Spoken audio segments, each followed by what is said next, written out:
because I've shared with you that my first cousin has been in a coma now for like 3 months. And, basically everybody's writing him off. But he's on a ventilator, and that's what's doing his breathing for him. He can breathe on his own for short periods of time. But I'm praying for a miracle every night. Every night I get on my hands and knees, man, and I pray for a miracle for my cousin. And I didn't know that there are these types of stories out there. And I've seen this kid a lot for the last year or so as he's been highlighted on TV and being this big fan. And I think ESPN brought his story to the forefront. But I didn't know that kid was in a coma for a year. And if you look at him now, man, I mean, he's vibrant and he's, got big personality. So anything's possible, man. So I've been praying for my cousin for the last couple of months, man, for a miracle.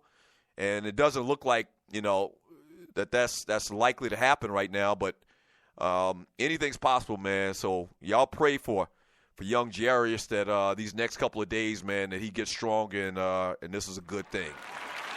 Yeah.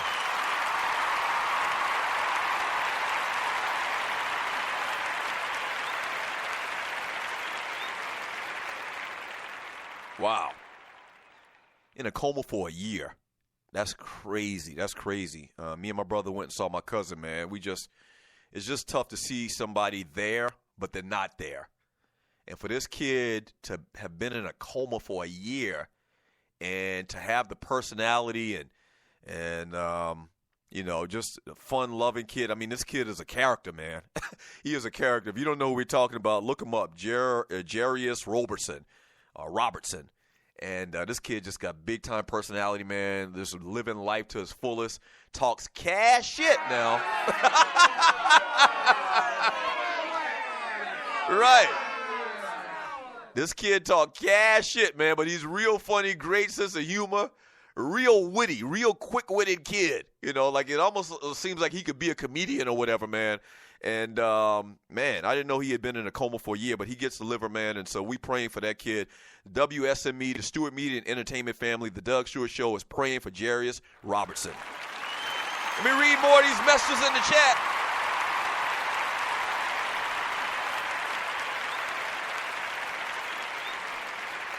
From Sandman, he says, wow, I had no idea that kid was 15. Right. From Wody 504, he was at the All-Star basketball game. Yeah, I mentioned how he had been, part of the festivities. He was part of Media Day, interviewing cats, man. Just real big-time personality. From Big Apple Bastard, YouTube, the Sonny Vaccaro documentary, he told Adidas, don't lowball Jordan. Right. It's a lot to this, man. There's a lot of layers to this thing. My point to you is this thing is early in negotiations. Yes, it looks bad right now. Well, LeBron, I believe he got a $90 million deal up front from Nike when he first signed with Nike coming out of high school. And I think the latest deal that he got was like somewhere close to $1 billion, I believe it was, something crazy. So, yeah, man, it's early. It's early. It ain't over. It ain't a wrap. They'll make you believe that it's a wrap, that they never going to talk to them or whatever. This is negotiations, period. From Loose Neck Jets side, praying for your cousin, Doug. Man, I appreciate that, man. Don Stewart. That's his name, Don Stewart. From Rough Buff, X-Squad, Sonny Vaccaro did what he could for some of these basketball players, but he was in the way trying to be the middleman. From Tiffany Poole in Portland, Yale, LD. But just because your child is athletically blessed doesn't mean that you get to treat people crazy. It's business. You can't go around talking to people like that and treating people in the business like that. Business 101. I agree to a large degree. And it's just common courtesy. It's not even about business. It's common courtesy and how you treat people. I get that. And so, I tell you what, LeVar Ball is doing something that I can't ever remember anybody doing, not to this degree. Parents have taken control of their kids' careers and being their manager and their agents and whatnot, trying to dictate how their finances are spent, business deals and whatnot. But I can't ever remember anybody to this level doing what LeVar Ball is doing. And time is going to tell. As simple as that. Time is going to tell. Business is shrewd. A lot of people, man, that are successful in business are shrewd and cutthroat, and do whatever they have to do to succeed.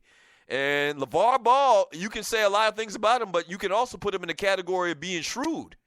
You know, he's not backing off. Even with this bump in the road right here, which is a huge bump in the road, he's still sticking to his guns. Like, in his mind, he knows what he has as a product. And talking about these kids, his sons. And we'll see. Time will tell. Time will tell. I don't want to give judgment too much right now because it's early, in my opinion. From Peter Quill, hey, Doug, you heard about the LeVar Ball made the Chino Hills basketball coach resign. I did read that headline, but I didn't read the story. I didn't know the details of it. And a part of the quick little headline was LeVar Ball is saying, and Chino Hills is the high school that his sons go to or went to. And LeVar Ball saying that he had nothing to do with it, from what I could tell from the early part of the story. From LD, he says, yeah, Tiff, he needs to learn some etiquette. The ninja is from the hood. He'll learn. Maybe his kids are definitely learning what not to do, so one way or another, he's teaching. It's possible as well. Maybe they can learn from the mistakes of their father. And as far as Lonzo Ball playing in the NBA, and is it going to affect his draft status? It's not going to affect his draft status at all what his old man's doing, period. If you think this kid is going to be your point guard and the leader of your squad for the next 10 years, which I would love as a Laker fan, I would love to get this kid, man. I see it. Like the force is strong in this one.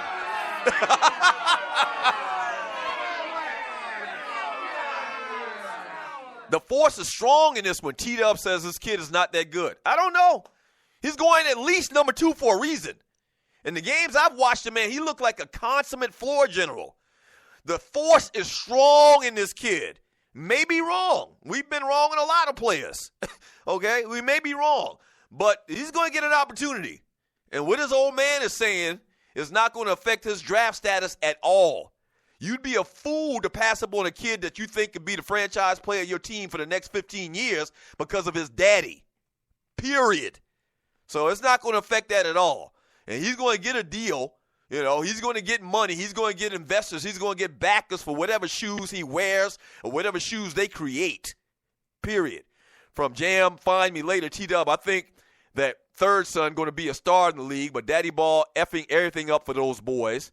From Big Apple Bash, Alonzo Ball ended up in L.A. or New York City. LeVar Ball phone going to ring nonstop from the shoe companies. I agree. Especially if he goes to the Lakers, which they have already said they want him to go to the Lakers. Okay? He is so much more marketable in L.A. playing for the Lakers than he is pretty much with any other team outside of maybe New York. But if he goes to the Lakers, hometown boy, you know, back playing with the Lakers, Showtime, and Magic Johnson, and all of the success of that organization, man, that's just a perfect fit. Ship D'Angelo punk ass out of there, man, for a couple of picks.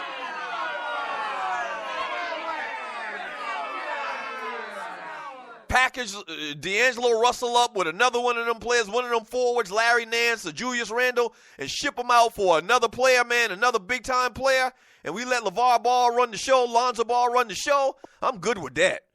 I'm good with that. New coach, new attitude, new Showtime. I like it. I like it. From Sluggo, T-Dub, that's a possibility, but he could make millions overseas as well. From Rough Buff, Big L, LeBron was on the verge of going with Adidas, and they tried to play him with a lowball offer. Then Nike swooped in and signed him. Yeah, I remember. LeBron was allegedly, I think he was actually, I can't remember the exact details of the story, but I do remember something like that. From Wody 504, sadly, the Lakers probably won't even get a first-round pick this year. No, well, they're going to get a first-round pick. They already had the lottery or the lottery thing or whatever where they're going to finish in the top 3, or their record dictated that they're going to finish in the worst 3 teams in the league. So they're going to get, I guess it is possible. Damn, Wody, why you have to bring this shit up?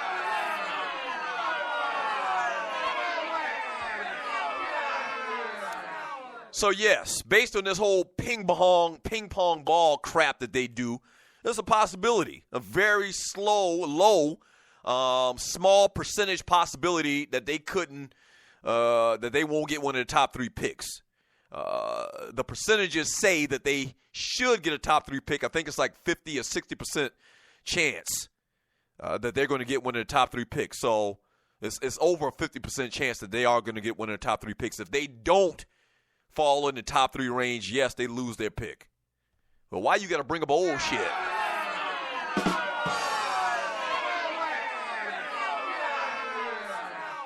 From Dobby, he's about to get embarrassed in his rookie year. Fox already embarrassed him. Talking about Kieran Fox. Wait till Steph get a hold of him. Russ Harden, Dame, Kyrie, Wall, Thomas Conley, embarrassed. Well, he's going to be a rookie now. I mean, you act like the guy's going to, he can't play. If he couldn't play, if he was going to get embarrassed night in and night out, he wouldn't be talked about as being the second pick in the draft. He can play.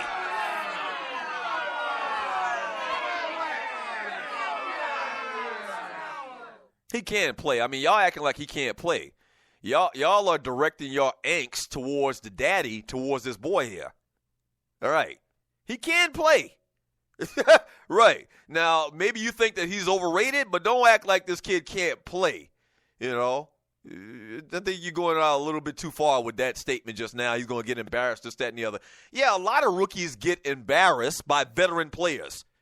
Not just rookies, but pretty much anybody gets embarrassed by Damian Lillard and or Steph Curry and all of these great players, John Wall, of course. Yeah. And I know it sounds like I'm bumping for this kid, and I probably am.